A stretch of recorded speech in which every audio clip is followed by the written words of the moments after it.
தேவன் பார்த்துட்டே இருக்கார். மோசேயினுடைய சாமுவேலுடைய வார்த்தையில் ஒன்றையும் கீழே விழுகப்படல. ரட்சண்ய காலம் இப்பொழுது இருக்கிறது, சகாயம் இப்பொழுது இருக்கிறது, கிருபை இப்பொழுது இருக்கிறது. அதனால யாருக்கும் தீங்கு செய்யாதீங்க. செத்தம் கொடுத்தான் சீதக்காதி வாழ்ந்து நம்ம ஊர். புறஜாதிகளே நல்லவங்க நிறைய பேர் இருக்காங்க. அவங்கள எதுக்கு நம்ம பார்க்கணும் தெரியுமா? அவனே இப்படி வாழ்ந்திருக்கான், நம்ம இப்படி வாழணும்.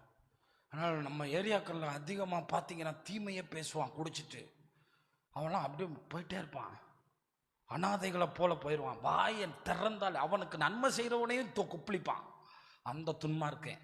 இன்னொருத்தன் இந்த ரெண்டாவது கேட்டகரியில் தான் நீங்கள் வர்றதுக்கு ரொம்ப வாய்ப்பு இருக்குது. உங்களை நேசித்து உங்களை எப்படி ஊழியக்காரங்க அன்பு கூர்ந்து உங்களுக்கு புத்திமதி சொல்கிறாங்க, தாம் பிள்ளைகளை போல, தன்னுடைய சகோதரனை போல.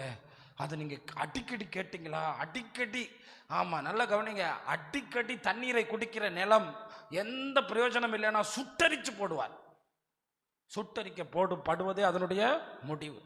இந்த ஆள் தொடங்கும்போது நேர்மறையாக தொடங்கி முடிக்கும்போது எதிர்மறையாக முடிக்கிறாருன்னு கேட்குறீங்க. நான் அப்படித்தான், கொஞ்சம் என் ஸ்டைல் அப்படி தான்.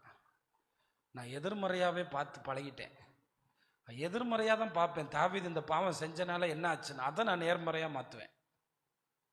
அப்படிதான். அங்கேருந்து சாலமோன் வந்தான். அதுக்கு தாவீது என்ன செஞ்சான்? நான் பாவம் செய்தேன் 100 தடவை கூட சொல்லுவேன்.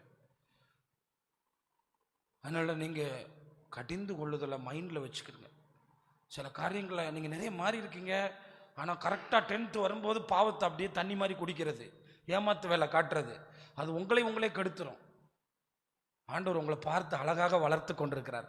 நீங்கள் மேலே வந்து அவரை மகிமைப்படுத்துவீர்கள் என்று நம்புகிறார். அதனால் பாவத்துக்கு நீங்கள் இடம் கொடுக்காமல் நீங்கள் மேலே வாருங்கள். நீங்கள் தனித்துவமாய் வளருங்கள். நீங்கள் மகிமையாய் எழும்புங்கள். உங்களுக்கு கொடுக்கப்பட்ட தாளந்தை பயன்படுத்துங்கள். ஒன்னே ஒன்று தான் சொல்கிறேன், உங்ககிட்ட இருக்கிறத காத்துக்கொள். அதுதான் உன்னை உயர்த்தும். அது மட்டும்தான் உன்னை உயர்த்தும்.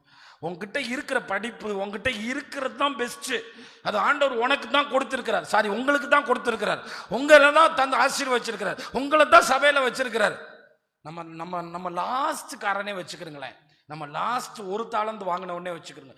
அவனுக்கு அவ்வளோ பெரிய காசு. நீங்களும் இப்போ இன்டர்நெட்டில் பாருங்கள், ஒரு தாளந்துக்கு மினிமம் 35 கிலோ. அது தங்கமாக வெள்ளியாங்கிறது தான்